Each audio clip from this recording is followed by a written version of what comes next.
자, 2023년에도 여러분들 모두에게 하나님의 크신 은혜가 함께하기를 간절히 원합니다. 성경 중에서 많은 논란거리가 많은 성경이 바로 이 아가서입니다. 이 아가서에는 하나님에 대해서 또한 예수 그리스도에 대해서 복음에 대해서 이야기하고 있지 않고 있기 때문입니다. 표면상의 기록에는 그런 내용이 하나도 없습니다. 하나님이란 단어도 없고요. 어떤 예수 그리스도의 십자가나 어떤 구원이나 이런 것들이 아무것도 없어요. 그리고 단지 솔로몬 왕과 술람미 여인의 사랑 이야기가 담겨져 있습니다. 그렇다고 이것이 성경에 포함될 수 없는 내용이냐? 결코 그렇지 않은 것은 뭐냐면 하나님의 우리를 향한 그 사랑의 마음이 솔로몬과 이 술람미 여인을 통해서 잘 표현되고 있기 때문입니다. 자, 오늘 여러분들 우리 성경에는 그렇게 되어 있지 않은데요. 성경을 보면 이 세번역이나 현대인의 성경 같은 걸 보면은요, 뭐 어떻게 되어 있냐면 어떤 파트는 여자가 고백하는 부분이라고 해서 여자 이렇게 기록되어져 있습니다. 그리고 어떤 부분은 남자가 고백하는 그 부분을 남자 이렇게 고백되어져 있습니다. 그래서 참 우리가 그걸 알면서 읽어보면 굉장히 재미가 있고 아주 뭐라 그럴까요? 그 굉장히 달콤한 모습들을 볼 수가 있게 됩니다. 그냥 읽어도 그렇지만, 그래서 서로가 남자와 여자가 서로 사랑의 대화를, 사랑의 마음을, 사랑의 고백을 표현하고 있고 주고받는 내용이 바로 이 아가서의 말씀입니다. 우리가 한번 잠깐 다는 읽지 않겠지만 한번 좀 이렇게 좀 한번 우리가 그 세번역 성경을 통해서 한번 좀 다시 한번 좀 읽어봤으면 좋겠습니다. 읽기만 해도 우리가 좀 은혜가 될 것 같아서 먼저 오늘은 좀 말씀을 읽어보고 그렇게 가도록 하겠습니다. 영상을 좀 띄워주시고요. 자, 1절에 누굽니까?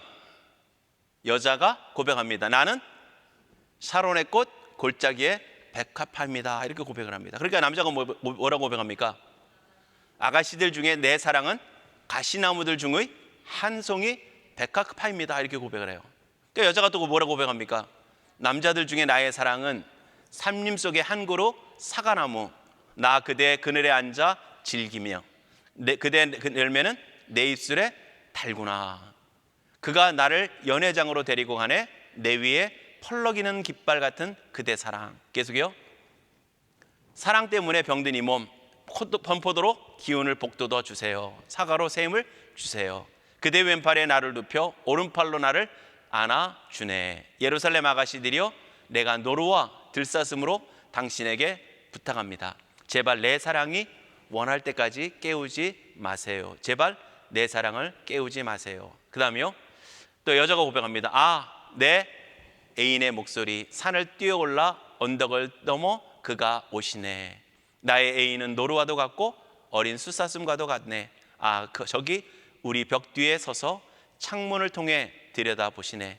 창살들을 통해 엿보시네. 나의 애인이 내게 말씀하시네. 내 사랑이여 일어나시오. 내 어여쁜 자여 이리 오시오. 자, 이제 겨울도 지났고 비도 오지 않소. 땅 위에는 풀들이 피어나고 새들이 쥐어기는 시절이 왔소. 땅에서 비둘기 짝 찾는 소리가 들리지 않소.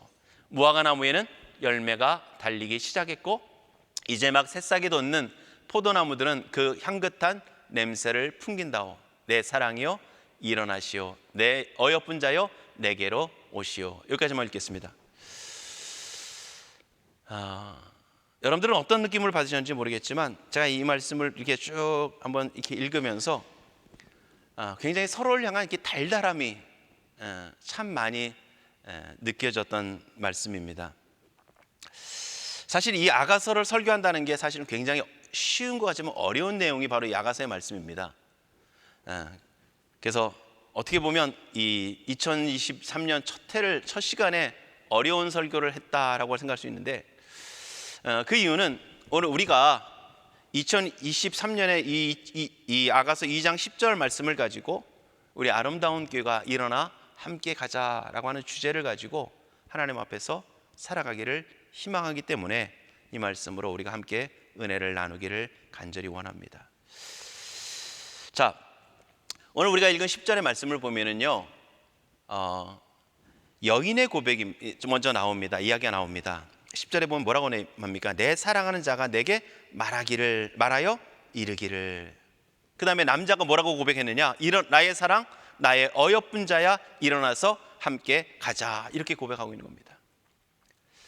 여자가 지금 고백하는 거예요. 내 사랑이, 내 남자친구가, 내 애인이 나에게 이렇게 고백했습니다. 내 사랑이여, 내 어여쁜 자여, 일어나서 함께 갑시다.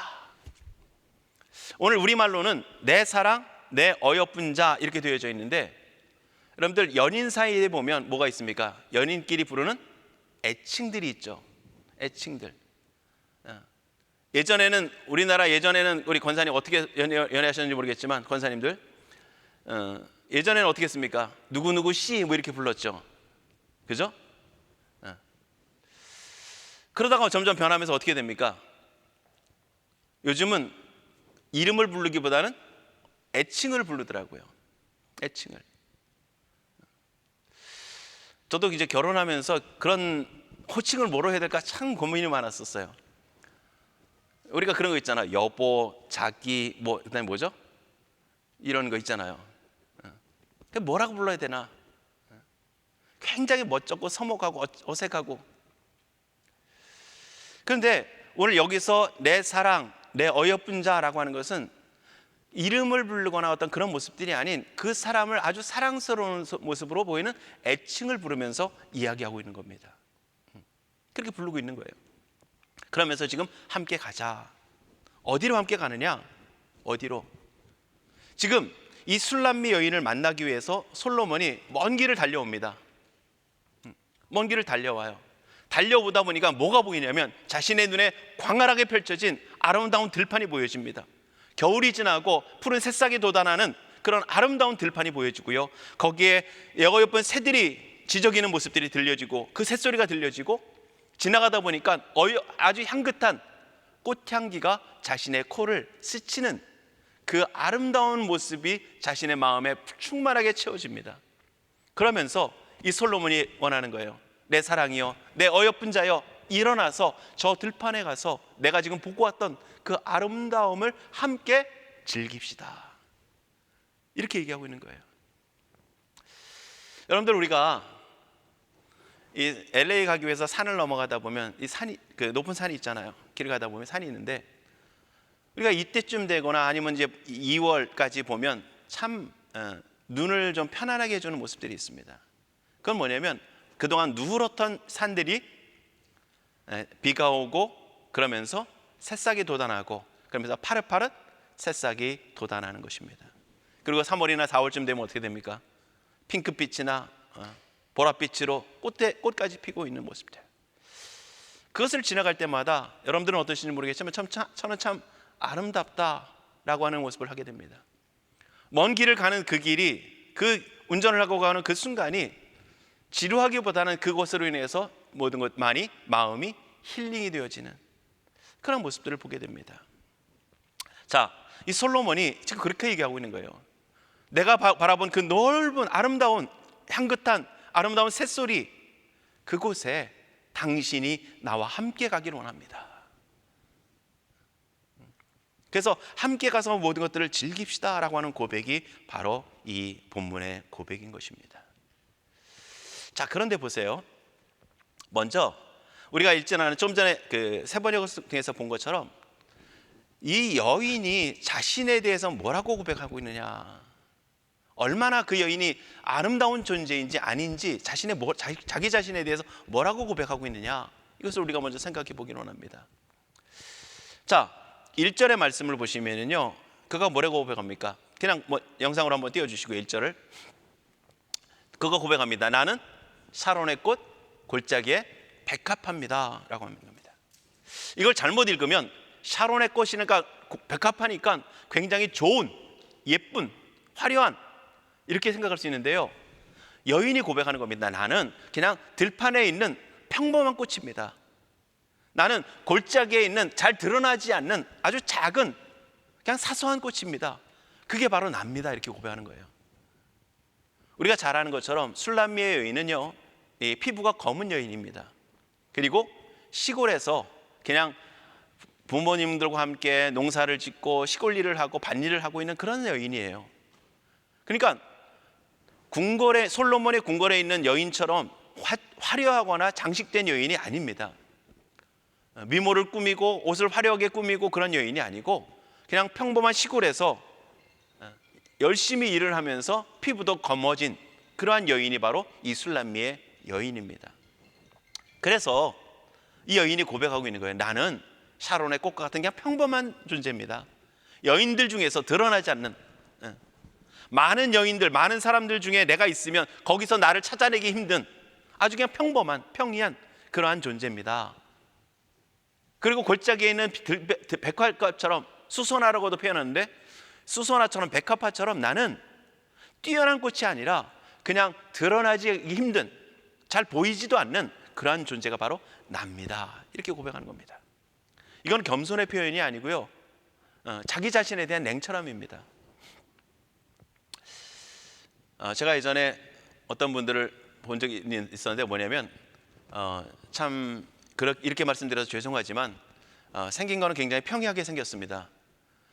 어떻게 보면 평이하다기보다는 조금 우리가 흔히 말하는 대로 별로 잘생겼다고 할 수 없는 그 반대편에 속할 수 있는 그러한 얼굴을 가졌음에도 불구하고 자기가 참 이쁜 줄 알고 진짜로 그런 분들을 본 적이 있어요. 그래서 자기는 부모님들이 날마다 넌 참 이쁘다, 넌 참 이쁘다 해가지고 자기가 진짜로 이쁜 줄 알고 있었다고 하는 분이 있는데, 물론 여러분들은 중에는 안 계시겠지만, 근데 이 여인은 그렇게 자기에 대한 착각과 자기에 대한 편견을 가진 게 아니라 자기 자신을 그대로 그냥 평이한 여인으로 보고 있는 거예요. 그런데 오늘 성경을 통해서 보면 솔로몬은 그 여인을 향해서 뭐라고 고백을 하고 있느냐, 2절에 보니까요 이렇게 말씀합니다. 아가씨들 중에서 내 사랑은 가시나무들 중에 한 송이 백합합니다. 이렇게 표현합니다. 내 사랑하는 당신은 가시나무들, 들풀들과 아무것도 쓸모없는 잡목들 가운데서 당신은 그 가운데 피어난 백합화와 같은 그러한 아름다운 소중한 그러한 여인입니다. 여러분들 보세요. 많은 꽃도 아름답지만요, 많은 꽃이 아름다운 것은 멀리서 봤을 때 아름다움입니다. 그런데 많은 풀들이 있는 가운데 한 송이 꽃이 펴 있을 때 어떻게 했습니까? 거기 가서 다가가서 보면 그것은 참 소중하게 여겨집니다. 굉장히 아름답게 여겨지고 있는 거예요. 지금 솔로몬의 눈에는 그 여인이 너무도 아름답습니다. 일상적인 모든 평범한 사람들이 볼 때의 모습은 그냥 아주 평이한, 드러나지 않는 여인인데, 그런 모습인데, 더군다나 시골에서 농사를 지면서 그냥 평범한 삶을 살아가고 있는 삶인데, 솔로몬의 눈에만큼은 모든 들풀들 가운데서 피어난 백합화와 같은 그게 바로 당신입니다 라는 고백을 하는 겁니다. 자, 그러면 여기서 말씀하고 있는 것이 뭘까?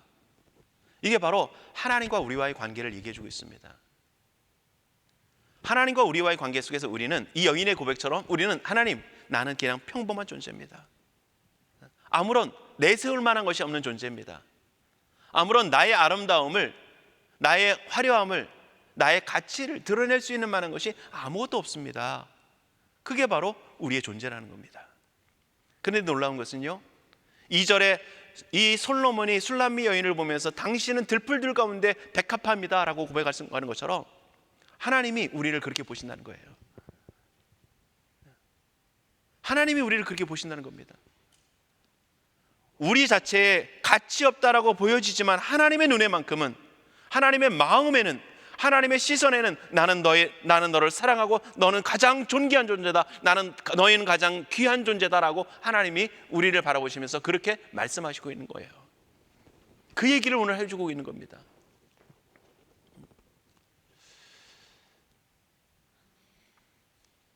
자, 분명히 이 여인의 외모에도 별로 화려한 게 없었고 화려한 장식도 없어요. 더군다나 이 여인 자체는 볼품없는 그냥 시골 여인이에요. 시골을 지역을 제가 평하는 건 결코 아닙니다. 저희도 지금 시골에 살고 있기 때문에. 그런데 오늘 그 여인을 향한 하나님의 사랑만큼은 그 조건에, 그 아름다움에, 그 화려함에 있지 않았다는 겁니다. 여러분들 보세요. 우리는 조건에 너무 약합니다. 우리는 자격에 너무 약해요. 눈에 보이는 것에 너무 약합니다. 그런데 하나님은 그것 가지고 우리를 사랑하지 않으신다는 겁니다. 예전에 어느 목사님의 설교를 들으니까 그런 얘기를 하시더라고요. 나는 당신이 못생겨서 사랑합니다. 이렇게 하는 많은 사람 없대요. 나는 당신이 싫어할 조건을 가지고 있어서 사랑합니다. 이렇게 하는 사람 없다는 겁니다. 나는 당신이 나를 너무 힘들게 해서 사랑합니다. 이렇게 하는 사람 없다는 겁니다. 그러면 우리가 사랑하는 조건은 뭡니까? 당신이 너무 예뻐서, 당신이 너무 귀해서, 당신이 너무 나를 편안하게 해줘서, 뭐 이런 겁니다. 그런데 하나님은 그런 조건으로 우리를 사랑하지 않으신다는 겁니다. 여러분들, 물론 우리가 사랑에 빠지면 어떻게 됩니까? 사랑에 빠지면 허물도 예뻐 보이기 시작하죠. 사랑에 빠지면 분명히 허물도 예뻐 보이기 시작합니다. 근데 그것은 사랑에 빠진 이후의 모습이에요. 사랑에 빠진 이후에. 그런데 하나님은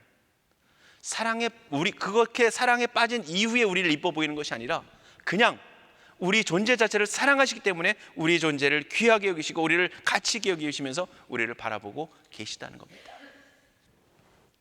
그게 바로 하나님의 사랑이다라고 말씀합니다. 자, 그렇게 하나님이 우리를 바라보시면서 우리에게 하시는 것이 뭐냐? 오늘 말씀처럼 우리를 나의 사랑, 나의 어여쁜 자라고 말씀하시면서 일어나 함께 가자 이렇게 말씀합니다. 일어나 함께 가자. 여러분들, 좀 전에 말씀드렸듯이 솔로몬이 지금 함께 가자는 곳이 어디입니까?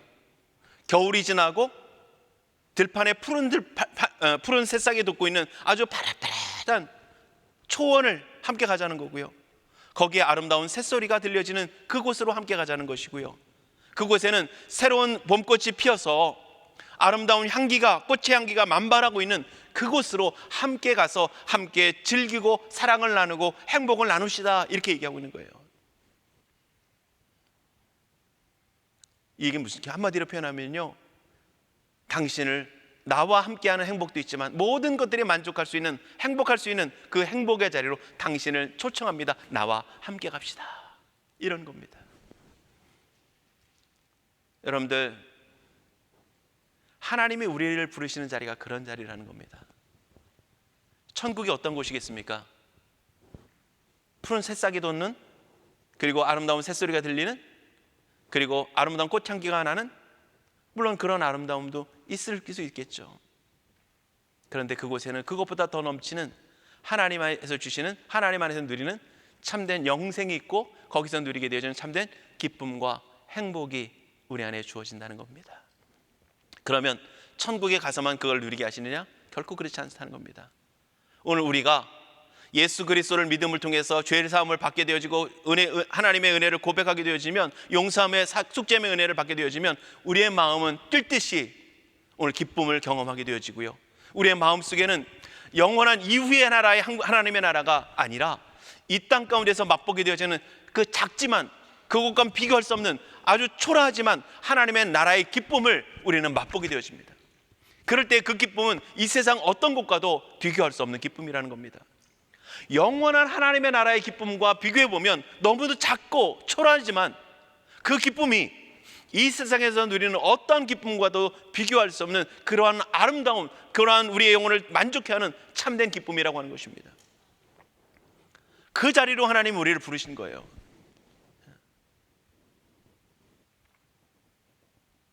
여러분들, 그 자리에 함께 하나님이 함께 하시는데 그 자리가 어느 자리일까요? 그 자리가 십자가에서 예수 그리스도와 함께 내가 못 박히고 내 죄가 용서받는 그 순간도 되겠고요.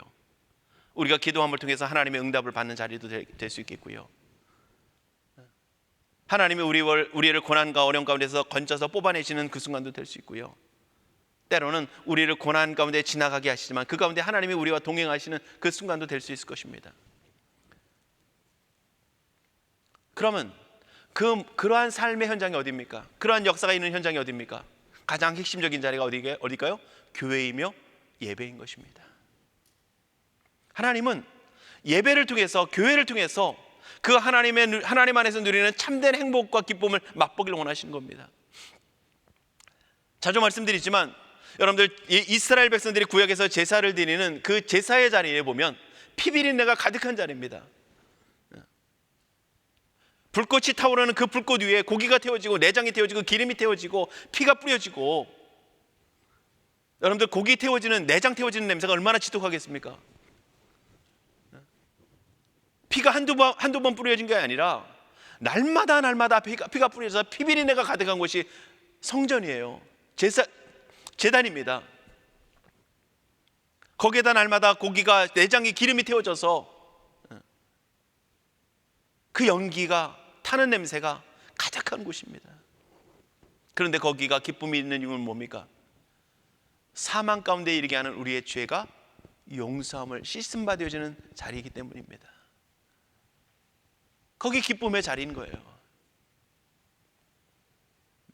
그러니까 예배 가운데 나가서 피비린내만 맡으면, 그 타는 냄새만 맡게 되면 우리는 고통스러운 모습으로 우리는 머물 겁니다. 그런데 그 의미 속에 담겨진, 예수 그리스도의 십자가를 통해서 담겨진, 그 양의 죽음을 통해서 담겨진 속죄의 은총이 우리가 경험되어지면 그 자리는 행복의 자리고요, 그 자리는 기쁨의 자리고, 그 자리는 영광의 자리고요, 그 자리는 하나님을 찬양할 수밖에 없는 복된 자리라고 하는 겁니다.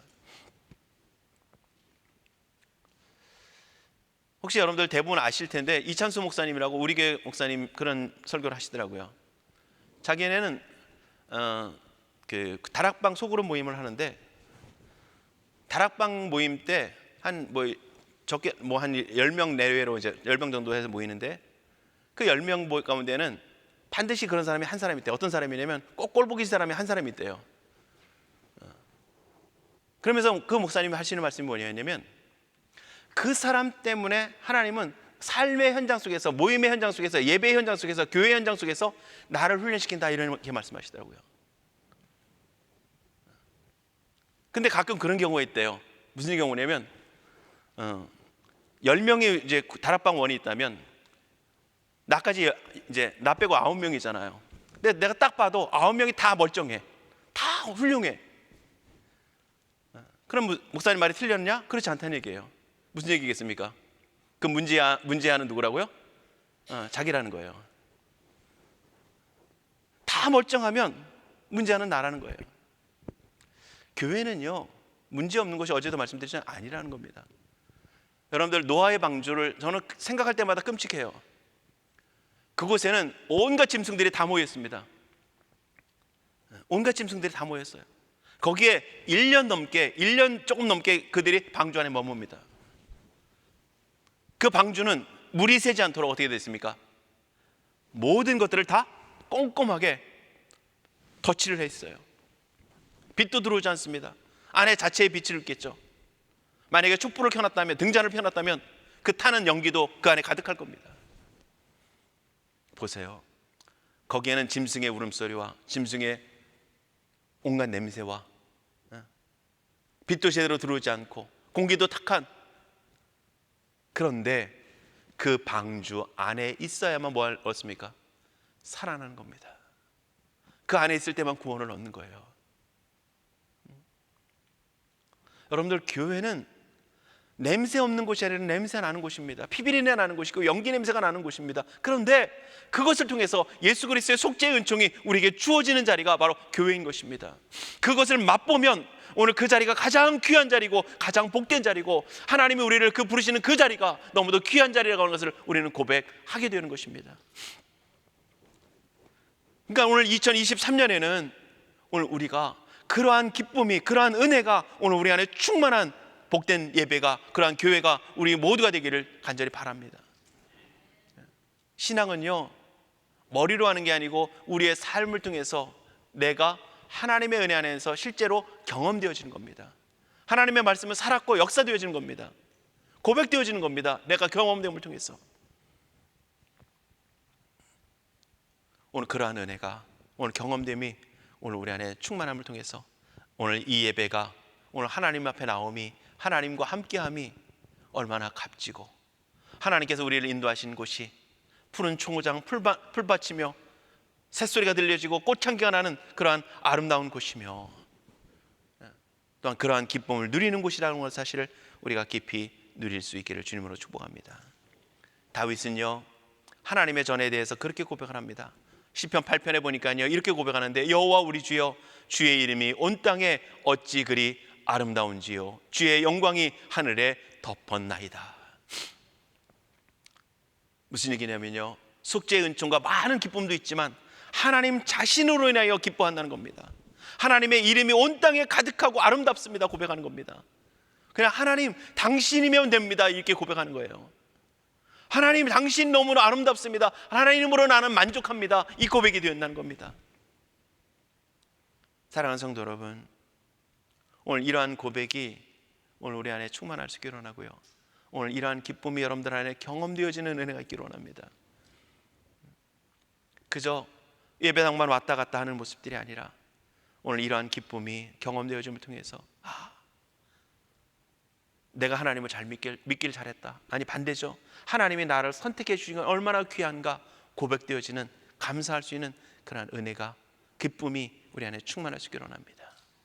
그래서 그 기쁨의 자리에 하나님이 우리의 일어나라, 함께 가자, 앉아있던 자리, 쉬는 자리, 그 자리에서 머물러 이제는 함께 가자. 그거 먼저 앞에는 고백합니다. 제발 부탁한다, 들로리아 사슴들아 짐승들아 부탁한다, 내 사랑하는 여인을 흔들어 깨우지 말아라 했던 사람이 이제 뭐라고 하는 겁니까? 이제는 쉼을 위해서 그렇게 했던 고백이 지금은 나와 그 행복의 자리로 함께 갑시다. 하나님이 우리를 부르시고 계신 겁니다.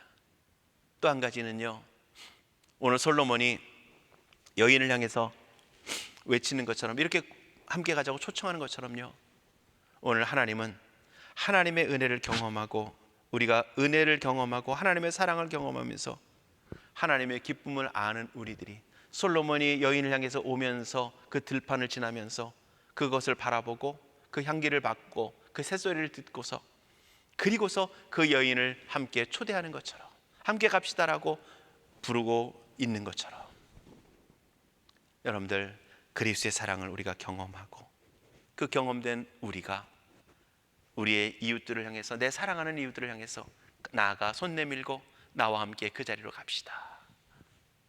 이게 바로 하나님이 우리에게 명하시고 요구하고 계신 것입니다. 신앙은요, 하나님과 우리만 누리는 게 결코 아니고요, 내가 맛본 하나님을, 내가 누린 그 하나님을, 내가 알게 된 하나님을, 내가 아는 참된 기쁨을 우리의 주변의 이웃과 함께 나누는 것입니다. 그렇기 때문에 여러분들, 내가 나눔이 없다는 것은 이렇게도 볼 수 있습니다. 내 안에 기쁨이 없다는 겁니다. 여러분들, 기쁨은요 허공에라도 대고 외칩니다. 진짜 좋아 보세요. 누가 보면 진짜 실성한 사람처럼 아무 한 사람 누구한테라도 말할 수 없으면 어떻게 됩니까? 야, 하늘을 향해서라도, 공중을 향해서라도 외치잖아요. 와, 나는 너무 기쁘다라고 외치잖아요. 펄펄 뛰면서 외치잖아요. 물론 요즘은 핸드폰이 있으니까 얼마나 기쁘면 어떻게 됩니까? 바로 핸드폰 들어서 전하고 싶은 사람에게 나 이렇게 됐어, 나 이거 됐어, 오늘 기쁨을 전하잖아요. 그러니까 여러분들, 오늘 우리가 전할 수 없다는 것은 내 안에 기쁨이 없다고 우리는 볼 수 있어요. 내가 힘들다라고 고백하는 것은요, 내가 진짜 하나님의 사랑으로, 하나님의 은혜를 경험함을 통해서 그 힘듦이 극복되지 않고 있다는 얘기예요. 물론 힘듦이 전혀 아프지 않다는 얘기는 결코 아닙니다. 아파요. 여러분들, 순교를 당한 사람이 칼에 맞고 총에 맞고 고문을 당하면서, 핍박을 당하면서 왜 안 아프겠습니까? 아파요, 힘들어요. 그런데 그 힘듦을 하나님의 사랑 때문에 극복할 수 있는 게 바로 믿음입니다. 그것이 하나님의 사랑을 아는 자입니다. 그러니까 힘들고 어려워도 그 길을 걸어갈 수 있는 이유는 하나님의 사랑이 내 안에 있고, 하나님의 사랑을 아는 자 되어지고, 그 사랑의 기쁨을 가지게 되어지니까 누군가를 향해서 사랑에 손 내밀게 되어지고, 하나님의 사랑을 가지고 함께 갑시다 라고 그를 초청하고 부르고 외치고 전하게 되어지는 겁니다. 그게 그리스도인의 삶인 거예요. 그게 신앙입니다. 그게 복음이에요. 그냥 우리 교회 가서 한 자리 채워줘, 이런 건 결코 복음이 아니에요. 그럼 빈자리만 보는 겁니다. 여러분들, 오늘 우리가 바라봐야 할 것은요, 하나님의 사랑이 우리의 심령을 적시고 하나님이 우리를 얼마나 사랑하는지, 나는 초라한 존재입니다, 나는 평범한 존재입니다, 나는 드러낼 것이 없는 존재입니다, 나는 나를 자랑할 것이 아무것도 없습니다 라고 하지만 하나님이 우리를 너는 어여쁘다라고 말씀하시면서 너는 가장 소중한 존재다라고 말씀하시면서 그 우리를 위하여서 자신의 아들을 내어주시고 우리를 구원하시고 우리를 하나님의 사람으로 부르시는 그 하나님의 사랑을 우리에게 베풀어 주시고 우리가 누리기를 하나님은 원하고 계시고요, 그 사랑 안에서 이제는 나와 함께 가자. 저 들판에 가서 여유롭게 누리고, 저 들판에 가서 그 새소리 들으면서 즐기고, 저 들판에 가서 아름답게 코를 스치고 지나가는 그 꽃향기를 맡으면서 같이 행복한 순간을 지내자라고 하나님이 우리를 부르고 계신 것이고요, 그 부름을 받아 오늘 우리는 교회에 나왔고 날마다 예배를 통해서 삶을 통해서 그 기쁨을 누리며 살아가기를 하나님은 원하고 계시고요, 그 기쁨을 우리만이 아닌 우리의 이웃들과 이 자리에 있는 우리 모두와 그리고 우리의 주변에 하나님을 알지 못하는 그 사람들을 향해서 그리스도의 사랑을 가지고 증거하며 나와 함께 이 기쁨에 참여하기를 초대하는, 그것이 바로 너 일어나 나와 함께 가자라고 하는 것입니다. 오늘 2023년 새로운 한 해가 주어졌습니다. 새로운 은혜가 여러분들 모두에게 충만할 수 있기를 원하고요, 이전보다 비교할 수 없는, 이전도 크지만 이전보다 비교할 수 없는 하나님의 은혜가 새롭게 맛보여지는, 경험되어지는 2023년이 되기를 원하고, 그리고 그 자리에 누군가 함께 하기를 사랑으로 손 내밀고 나아갈 수 있는 우리 모두가 될 수 있기를 간절히 원합니다. 이것은 단순히 용서해줘 이런 얘기가 아닙니다. 나와 친하게 지냅시다, 결코 이런 얘기가 아니에요. 하나님의 사랑을 아는 자리로 함께 가기를 원하는 복음의 열매이고 복음의 능력입니다. 오늘 그 기쁨을 우리 모두가 누릴 수 있는 우리 아름다운 교회가 될 수 있기를 주님의 이름으로 간곡히 부탁을 드립니다. 기도하겠습니다.